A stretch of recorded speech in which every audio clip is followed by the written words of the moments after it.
من علم فيه وتعلم من أكرمه فهو مكرم وجزاء الحسنى إحسان. طبتم يا أهل القرآن. الحمد للہ رب العالمین والصلاة والسلام علی اشرف الانبیاء والمرسلین نبینا محمد وعلی آلہ وصحبہ اجمعین. اما بعد فاعوذ باللہ من الشیطان الرجیم. بسم اللہ الرحمن الرحیم. وَلَقَدْ يَسَّرْنَا الْقُرْآنَ لِلذِّكْرِ فَهَلْ مِن مُدَّكِرٍ. صدق اللہ العظیم. رب اشرح لی صدری ویسر لی امری واحلل عقدۃ من لسانی یفقہوا قولی. آمین یا رب العالمین. عزیز طلبہ و طالبات، لسان القرآن یعنی قرآن کی زبان، اس پیریڈ میں آپ کو خوش آمدید کہتا ہوں. میں نے آپ کے سامنے سورۃ القمر کی ایک آیت تلاوت کی ہے، اور یہ آیت سورۃ القمر میں اللہ تعالیٰ نے 4 مرتبہ دہرائی ہے. اس آیت کا ترجمہ کیا ہے یقیناً آپ سب کے علم میں پہلے سے ہوگا، لیکن ہم ذرا اس ترجمے کو دہرا لیتے ہیں کہ اللہ تعالیٰ نے اس آیت میں ارشاد فرمایا ہے کہ یقیناً ہم نے اس قرآن کو آسان کر دیا ہے نصیحت حاصل کرنے کے لیے. تو کیا کوئی نصیحت قبول کرنے والا ہے؟ یہ میں نے ایک ترجمہ کیا ہے، اس کا ذکر کا ترجمہ میں نے نصیحت کے حوالے سے کیا ہے. اور ذکر کے ایک معنی ہمیں ملتے ہیں یاد کرنا. اگر اس معنی کے اعتبار سے اس کا ترجمہ کیا جائے تو ترجمہ کچھ یوں بنے گا کہ اللہ تعالیٰ فرما رہے ہیں کہ یقیناً ہم نے اس قرآن کو یاد کرنے کے لیے آسان کر دیا ہے، تو کیا کوئی ہے یاد کرنے والا؟ قرآن مجید یاد کرنے کے لیے بہت آسان ہے، اس لیے کہ اللہ تعالیٰ فرما رہے ہیں، اور اس بات کا ثبوت موجود ہے. آپ دیکھیں گے کہ ایک چھوٹے سے بچے سے لے کر ایک بوڑھے کافی عمر کے شخص کو یہ قرآن جو ہے یہ زبانی یاد ہے. دنیا کی کوئی کتاب ایسی نہیں ہے جس کو حرف بہ حرف یاد کیا جا سکے. لہٰذا اللہ تعالیٰ کا جو یہ فرمان ہے کہ یقیناً ہم نے اس قرآن کو یاد کرنے کے لیے آسان کر دیا ہے، تو یہ بالکل برحق ہے. اب میں دوسرے معنی کے حوالے سے ذرا آپ کے سامنے بات کرنا چاہوں گا کہ جس کا ترجمہ ہم نے کیا ہے کہ اور یقیناً ہم نے اس قرآن کو آسان کر دیا ہے نصیحت حاصل کرنے کے لیے. تو کیا کوئی نصیحت قبول کرنے والا ہے؟ قرآن مجید نصیحت حاصل کرنے کے لیے بھی بہت آسان ہے، لیکن قرآن مجید نصیحت حاصل کرنے کے لیے اسی وقت آسان ہوگا جب اس کی زبان بھی آسان ہوگی. جبکہ ہم جانتے ہیں کہ قرآن مجید کو ماننے والے اکثر لوگوں کی زبان جو ہے وہ قرآن کی زبان نہیں ہے، اور یہ انڈرسٹوڈ ہے کہ قرآن مجید کی زبان جو ہے وہ عربی ہے. تو آپ سب جانتے ہیں کہ اس دنیا میں جو مسلمان پائے جاتے ہیں ان میں سے اکثر مسلمانوں کی زبان عربی نہیں ہے، لیکن اللہ تعالیٰ فرما رہے ہیں کہ ہم نے قرآن کو آسان کر دیا ہے نصیحت حاصل کرنے کے لیے، اور یہ بات اسی صورت میں صحیح ہو سکتی ہے جبکہ اس کی زبان بھی آسان ہو. لیکن جب ہم اپنا جائزہ لیتے ہیں یا اس طریقہ کار کا جائزہ لیتے ہیں یا اس زبان کو سیکھنے کے حوالے سے ہم گفتگو کرتے ہیں تو ہم میں سے اکثر یہی کہتے ہوئے پائے جاتے ہیں کہ عربی بہت مشکل زبان ہے، لیکن یقین مانیے عربی بہت آسان زبان ہے۔ اب اسے مشکل کیوں بنایا گیا یا یہ مشکل کیسے لگتی ہے، ان سب باتوں کو انشاءاللہ تعالی ہم یہاں پر جاننے کی کوشش کریں گے۔ خاص طور پہ ہم اردو بولنے والوں کے لیے تو عربی سیکھنا انتہائی آسان ہے، اس لیے کہ کل محترم ڈاکٹر عبدالسمیع صاحب بھی فرما رہے تھے کہ ہماری اس بولی جانے والی زبان اردو میں تقریباً 70 سے 80% الفاظ عربی کے، اس لیے ہمارے لیے یعنی اردو بولنے والوں کے لیے عربی سیکھنا انتہائی آسان ہے۔ بس ایک زبان سے جب لفظ دوسری زبان میں جاتے ہیں تو ان الفاظ میں جو تغیر پیدا ہوتا ہے، جو تبدیلیاں پیدا ہوتی ہیں، اگر ہم ان تبدیلیوں کو سمجھ لیں تو یقین مانیے آپ کے لیے عربی بہت آسان ہو جائے گی۔ اور انشاءاللہ تعالی میں آپ کو کوشش کروں گا کہ یہاں پر یہ جو عربی ہے، قرآن کی زبان ہے، یہ اردو میں سکھاؤں، اس لیے کہ مجھے انگریزی بھی اسی وقت سمجھ میں آتی ہے جب اسے اردو میں بولا جائے۔ تو انشاءاللہ تعالی ہم یہاں پر عربی سیکھیں گے اور اس زبان یعنی اپنی بولی جانے والی زبان اردو کی مدد لیں گے، اور اس کلاس میں ہم جو طریقہ کار اختیار کریں گے وہ زبان سیکھنے کے حوالے سے جو مختلف طریقے ہیں ان میں سے ایک طریقہ جو ہم اختیار کریں گے وہ یہ ہوگا کہ زبان کی مدد سے، اور ہماری سیکھی ہوئی زبان اردو ہماری اپنی زبان ہے، اور ہمارا کہنا ہے کہ ہمیں بچپن سے پڑھ رہے ہیں تو اب تک انگریزی بھی آ گئی ہے، تو ان دونوں زبانوں کو استعمال کرتے ہوئے ہم انشاءاللہ تعالی عربی زبان کے قواعد سیکھیں گے، اور انشاءاللہ تعالی وہ جو کل ڈاکٹر صاحب گفتگو کر رہے تھے آپ کے ساتھ صرف اور نحو کی، ان مشکل ٹرمینالوجی کو ایک طرف کرتے ہوئے میں انشاءاللہ تعالی آپ کو آسان طریقے سے عربی سکھانے کی انشاءاللہ کوشش کروں گا۔ آپ اس کلاس سے کس طرح زیادہ سے زیادہ فائدہ اٹھا سکتے ہیں اس کے لیے چند گزارشات میں آپ کے سامنے رکھنا چاہوں گا، پھر اس کے بعد انشاءاللہ تعالی ہم باقاعدہ اپنے سبق کا آغاز کرتے ہیں۔ سب سے پہلی بات تو آپ کے ذہن میں یہ ہونی چاہیے کہ یہ جو آپ کے کورس ڈیزائن کیا گیا ہے پورا یہ 4 ماہ کا، اس میں عربی کے حوالے سے جو ہیڈنگ میں پڑھ رہا تھا وہ یہ تھا کہ عربی گرامر برائے قرآن فہمی۔ تو اسکوپ ہمارا عربی سیکھ کر قرآن کو سمجھنا ہے، ہمارا مقصد قطعی یہ نہیں ہے کہ ہم نے عربی سیکھ کے تو اس کے بعد عربی بولنی ہے اور ہم نے معاش کے لیے یا تعلیم کے لیے یا اور کسی سلسلے میں کسی عرب ملک میں جانا ہے اور ہم اس کلاس میں اس لیے شرکت کر رہے ہیں۔ تو پہلی بات تو یہ آپ اچھی طرح ذہن میں بٹھا لیں کہ اس کلاس میں آپ کو قرآن سمجھنے کے لیے ضروری عربی سکھائی جائے گی۔ اب کیا کام آپ کریں گے جس سے آپ اس سے بھرپور فائدہ اٹھا سکتے ہیں، وہ چند باتیں اگر ہم نوٹ کر لیں تو انشاءاللہ تعالی بہت فائدہ ہوگا آپ کو۔ پہلی بات یہ کہ اس کلاس میں، ویسے تو ہر کلاس کے لیے رولز لاگو ہیں لیکن خاص طور پہ اس کلاس کے لیے چھٹی ناممکن۔ ایک چھٹی تو بہت دور کی بات ہے، اگر آپ 5-10 منٹ بھی لیٹ ہو گئے تو آپ سمجھ نہیں پائیں گے کہ کیا بات ہو رہی ہے، کیونکہ بڑی خوبصورت زبان ہے، بڑی لنکڈ لینگویج ہے، تمام لنکس آپ کے اگر پورے ہیں تو انشاءاللہ تعالی یہ زبان آپ کو ایسے سمجھ میں آئے گی۔ اگر آپ کا ایک بھی لنک مس ہے یا کلیئر نہیں ہے آپ کو پرابلم پیش آئے گی، اس پرابلم کی وجہ سے جو مشکل آپ کو پیش آ رہی ہے اس سے بددلی آپ کے اندر پیدا ہوگی اور آپ یہی رزلٹ لے کے نکلیں گے کہ واقعی عربی بہت مشکل زبان۔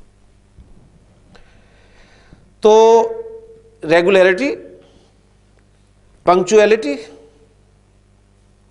اور پھر جو آپ کو یہاں پر بک دی جائے گی اس بک کے حوالے سے ایک اہم بات، عام طور پہ کلاسز میں یہ کہا جاتا ہے کہ جی یہ ہم نے پڑھ لیا، اب اگلا سبق جو ہے عام طور پہ اسٹوڈنٹس کی بھی عادت ہوتی ہے کہ اگلا سبق پڑھ کر آتے ہیں، تو آپ کو قطعاً اگلا سبق پڑھنے کی اجازت نہیں ہوگی. آپ صرف وہی پڑھیں گے اس کتاب میں سے جو آپ نے یہاں پر پڑھ لیا ہے, اس کو آپ اس کتاب سے دیکھ سکتے ہیں. یہ آپ کو میں ٹپس دے رہا ہوں اس کلاس سے بھرپور فائدہ اٹھانے کے لیے. تو اگر آپ اس میں سے کچھ مس کریں گے تو آپ اس سے یقیناً پھر بھی فائدہ اٹھائیں گے, لیکن وہ جو بھرپور کا لفظ میں نے استعمال کیا ہے وہ مس کر بیٹھیں گے. اور پھر سب سے اہم بات وہ یہ ہے کہ ماشاءاللہ آپ سب پڑھے لکھے لوگ ہیں اور آپ بہت کچھ جانتے ہیں, لیکن یہاں آپ بیٹھیں گے ایک طالب علم کی حیثیت سے. آپ کو جو کچھ معلوم ہے آپ یہ سمجھ کر بیٹھیں گے کہ آپ کو کچھ نہیں معلوم. اپنے ذہن کو بالکل صاف کر کے آپ کے جو بھی کانسیپٹس بنے ہوئے ہیں عربی رولز کے حوالے سے, ان کو آپ نے پہلے بالکل صاف کرنا ہے. پھر میں آپ کو جو سمجھانے کی کوشش کروں گا انشاءاللہ تعالیٰ آپ کو وہ سمجھ میں آئے گا. اور آپ کے ذہن میں جو سوالات پیدا ہو رہے ہوں گے ان کے لیے آپ انتظار کریں گے. انشاءاللہ تعالیٰ آپ کو آپ کے ذہن میں پیدا ہونے والے ہر سوال کا جواب آپ کو ملے گا. بس تھوڑا سا آپ کو صبر کرنا پڑے گا, آپ کو جلدی نہیں کرنی پڑے گی, جلدی نہیں کرنی ہوگی, اس لیے کہ یہاں پر کھڑے ہو کے مجھے معلوم ہے کہ کس سوال کا جواب جو ہے وہ کس وقت دینا ہے. ہاں, جو آگے کے سوالات آپ کے ذہن میں پیدا ہو رہے ہیں ان کے حوالے سے یہ میں بات کر رہا ہوں. جو ٹاپک کے حوالے سے سوالات چل رہے ہیں, جو آپ کے ذہن میں کوئی بات سمجھ میں نہیں آ رہی, وہ آپ ضرور کر سکتے ہیں. تو یہ چند گزارشات تھیں. انشاءاللہ تعالیٰ جب ہم ان پر عمل کریں گے تو یقین مانیے آپ اس کورس کو انتہائی مفید پائیں گے. اب ہم اللہ تعالیٰ سے دعا کرتے ہیں کہ اللہ تعالیٰ ہمارے لیے اس کورس کو آسان کرے, اسے مشکل نہ بنائے اور اسے خیریت کے ساتھ مکمل کرے. لہٰذا آپ کی جو کتاب ہے لسان القرآن کے نام سے, اس میں بھی وہ دعا لکھی ہوئی ہے, تو انشاءاللہ تعالیٰ وہ دعا وہاں سے یاد کریں گے. میں دعا آپ کے سامنے پڑھ دیتا ہوں کہ ربی یسر, اے میرے رب آسانی فرما, ولا تعسر, اور مشکل نہ فرما, وتمم بالخیر, اور خیر کے ساتھ خیریت کے ساتھ مکمل فرما. اس دعا کو انشاءاللہ تعالیٰ ہم روز پہلے آ کر پڑھا کریں گے, اور میری خواہش یہ ہوگی کہ آپ میں سے جو کوئی ایک اسٹوڈنٹ ہے وہ مطلب ڈیلی چینج ہو اور مختلف اسٹوڈنٹس جو ہیں اس دعا کو پڑھیں, تاکہ دعا بھی ہمیں یاد ہو جائے. اور انشاءاللہ تعالیٰ آپ دیکھیں اس دعا کی برکتیں آپ کے لیے آسانی ہو جائے گی, کیونکہ آسانی اور مشکل یہ سب اللہ کی طرف سے ہی ہیں. اور قرآن مجید کی وہ آیت بھی آپ کے ذہن میں ہے کہ انا مع العسر یسرا, یقیناً تنگی کے ساتھ آسانی ہے. تو کبھی آپ کے لیے بہت آسانی ہوگی یہاں پر آنے کی, یہاں پر بیٹھنے کی, یہاں پر سمجھنے کی, اور کبھی کبھی آپ کے لیے یہاں پر آنا بہت مشکل ہوگا اور یہاں پر کوئی بات سمجھ نہیں آئے گی. تو یہ ساتھ ساتھ چلے گا, لیکن اس کے لیے طریقہ کار کیا ہے کہ ہم نے اللہ کی طرف رجوع کرنا ہے, اللہ سے مدد مانگنی ہے کہ ربی یسر ولا تعسر وتمم بالخیر. تو اب دعا کے ساتھ ہم باقاعدہ اپنے اس کورس کا آغاز کرتے ہیں. عربی زبان, جیسے میں نے آپ کو کہا کہ ہم اردو بولنے والوں کے لیے بہت آسان ہے, تو بہت ساری باتیں پہلے سے آپ کے علم میں ہیں, وہ ہم پہلے چند باتیں یہاں پر اکٹھی کریں گے, پھر اس میں آہستہ آہستہ تدریجاً جو ہے اضافہ کرتے چلیں گے, اور انشاءاللہ تعالیٰ اپنے کورس کو آسان کرتے چلیں گے. تو عربی زبان میں بنیادی حیثیت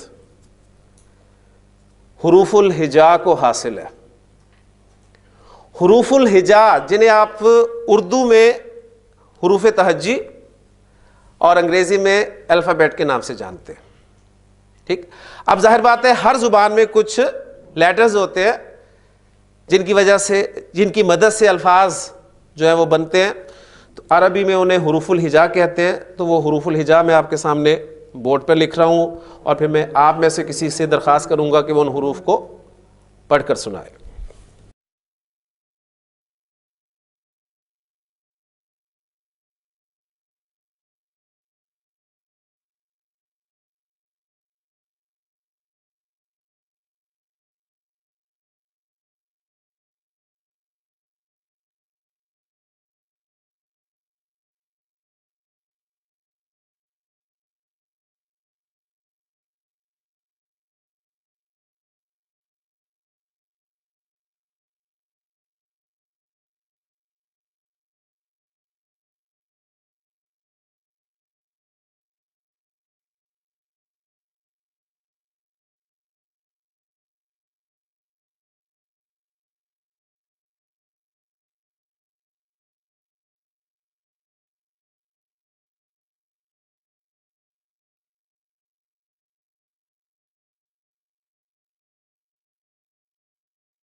حروف الہجا میں نے آپ کے سامنے بورڈ پہ لکھے ہیں اور ہم سب الحمدللہ ان تمام حروف سے پوری طرح واقف ہیں، کیونکہ یہ تمام حروف ہماری بولی جانے والی زبان اردو جو ہے اس میں استعمال ہوتے ہیں اور ہم انہیں پڑھتے آئے ہیں۔ اچھا، اب پہلی بات یہ کہ یہ جو حروف میں نے لکھے ہیں آپ کو ایک خاص ترتیب میں نظر آ رہے ہیں، اور وہ خاص ترتیب یہ ہے کہ کل کتنی لائنز میں نے روز میں نے انہیں لکھا ہے 4، اور ہر لائن میں یا رو میں کتنے حروف ہیں 7۔ لہٰذا اس کا ہمیں فائدہ یہ ہوا کہ ہمیں ان حروف کی تعداد جو ہے وہ پتہ چل گئی۔ تو حروف الہجا کی تعداد عربی زبان میں کتنی ہے 28۔ تو یہاں جو آپ کے سامنے حروف لکھے ہوئے ہیں ان کی تعداد جو ہے وہ 28 ہے۔ اب ظاہر بات ہے، دیکھیں الفابیٹ انگریزی میں کتنے ہیں 26، اردو میں حروف تہجی کتنے ہیں؟ ہاں دیکھیں انگریزی میں کوئی اختلاف نہیں، اردو میں جو ہماری اپنی زبان ہے ہمیں تھوڑی پریشانی ہوتی ہے، ہمیں سوچنا پڑتا ہے کہ کتنے 31 کے 37 یا 38 یا 52 یہ آپ پہ میں چھوڑتا ہوں، آپ چیک کر کے بتائیے گا۔ بہرحال عربی زبان میں استعمال ہونے والے حروف الہجا جو ہیں وہ کتنے ہیں 28۔ اچھا، اب ان حروف کی عربی میں اپنی پروننسیشن ہے۔ اردو میں ہم انہیں کیسے پڑھتے ہیں؟ الف بے تے سے جیم ہے خے، ایسے ہی ہے نا، لیکن عربی میں آپ انہیں ایسے نہیں پڑھتے۔ عربی میں انہیں آپ کیسے پڑھتے ہیں؟ آپ میں سے میں درخواست کروں گا کہ آپ ذرا ان حروف کو پڑھ دیں۔ جی آپ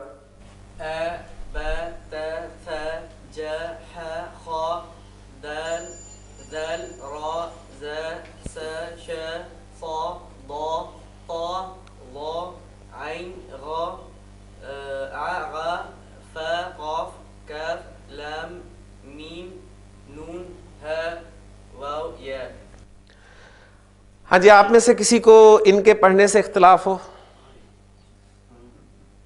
جی جی ندیم صاحب، صرف 2 حروف میں اختلاف ہے، باقی ٹھیک ہے پڑھے انہوں نے؟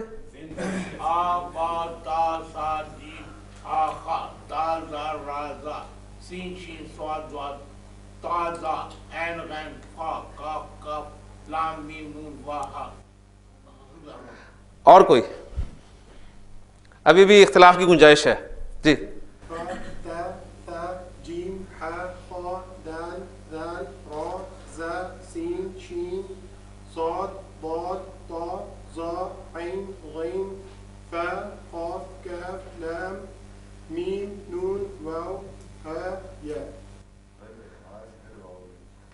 ٹھیک ہے، میں نے لکھے وہ اسی طرح ہا کو پہلے لکھا ہے۔ تو پہلی بات یہ اس لیے خاص طور پہ اس لیے لکھا ہے کہ ہم نے ڈکشنری کنسلٹ کرنی ہے انشاءاللہ عربی زبان کی، تو عربی زبان میں جو آپ کو الفابیٹیکلی ورڈز ملیں گے اس میں ہا پہلے ہوگا اور واؤ کے بعد یا ہوگا، اس لیے میں نے وہی ترتیب سامنے رکھی ہے تاکہ آپ کے لیے جو ہے پریشانی نہ ہو، ورنہ واؤ پہلے آتا ہے ہمارے اور ہا اس کے بعد آتا ہے، پھر یا آتا ہے۔ ہاں جی، یہ جو ہے سامنے ان کی پروننسیشن آئی ہے بالکل ٹھیک آئی ہے۔ اب میں سب کے لیے ایک آسان سا اصول بتا دیتا ہوں، اس اصول کو آپ اگر سامنے رکھیں گے تو آپ میں سے سب ان حروف کو صحیح پروناؤنس کریں گے انشاءاللہ تعالی۔ اصول یہ ہے ردیم صاحب کہ ان حروف کو اردو میں ہم جو پڑھتے ہیں تو اردو پڑھنے میں ہمارے وہ حروف جو اے ساؤنڈ پر ختم ہو رہے ہیں، اے،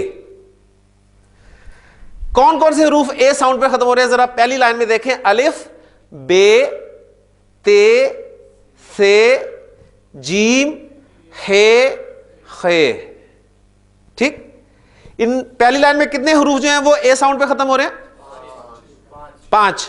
ایک الف نہیں ختم ہو رہا اور ایک جیم نہیں ختم ہو رہا، لہذا جو حروف اردو پڑھنے میں اے ساؤنڈ پر ختم ہوں گے آپ نے ان حروف کو عربی میں آ ساؤنڈ کے ساتھ پڑھنا ہے، سمپل سا رول، ٹھیک ہو گیا؟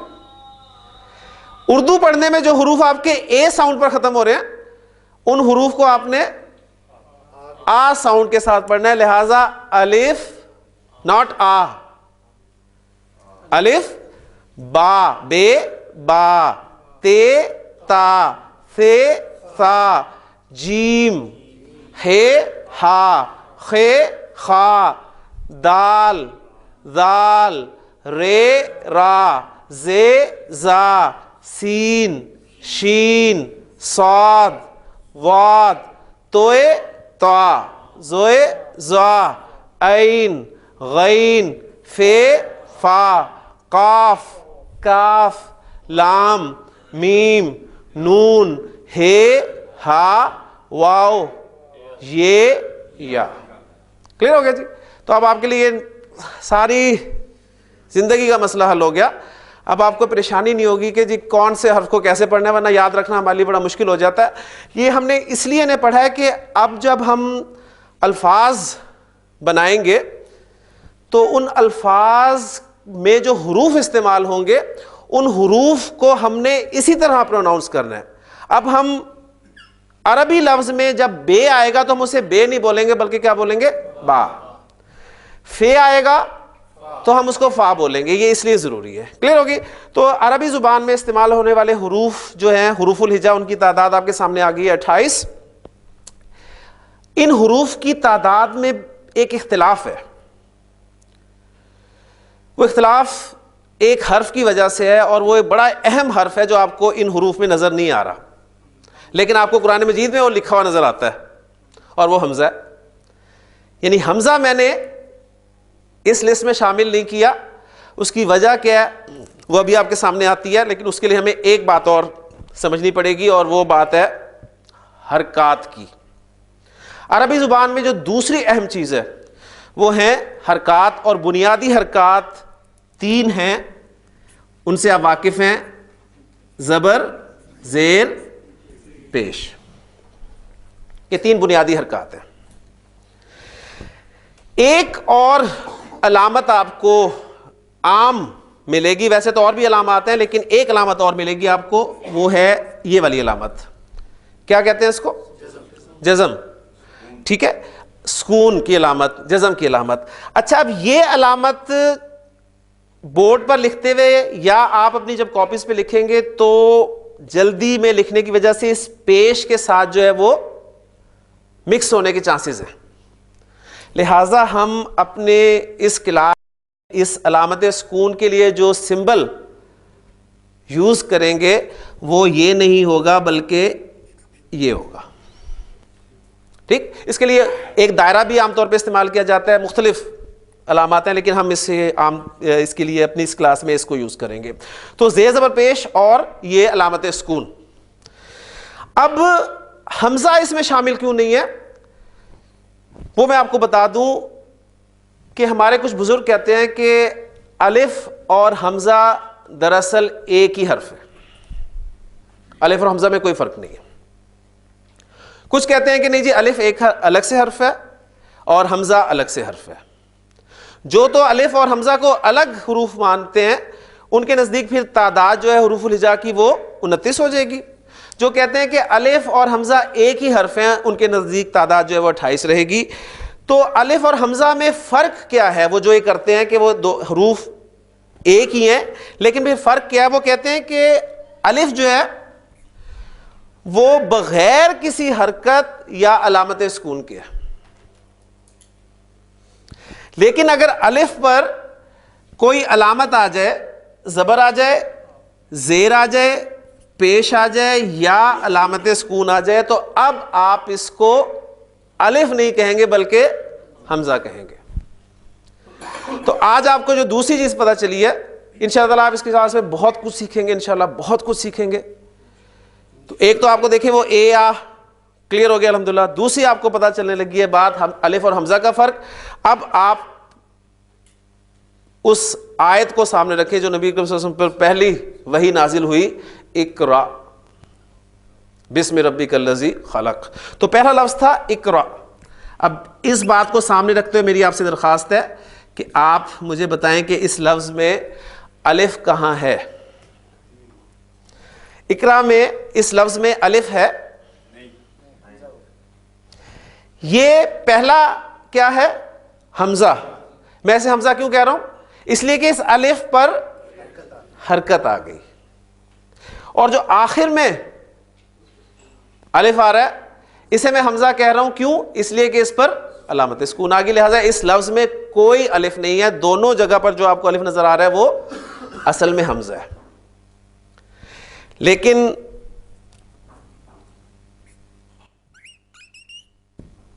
انسان اس لفظ میں آپ مجھے بتا سکتے ہیں کہ الف کون سا ہے اور حمزہ کون سا ہے؟ پہلا والا آپ کا حمزہ ہے اور یہ جو سین کے بعد والا ہے یہ آپ کا الف ہے. کلیئر ہو گیا؟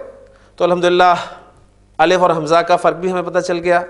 جب بھی آپ قرآن مجید میں کسی الف پر کوئی حرکت دیکھ لیں یا علامت سکون دیکھ لیں تو آپ اسے اب الف نہیں کہیں گے بلکہ حمزہ کہیں گے, اور بغیر کسی حرکت اور علامت سکون کے وہ الف جو ہے وہ واقعی الف کہلائے گا. تو دو باتیں الحمدللہ ہمارے سامنے آ گئیں.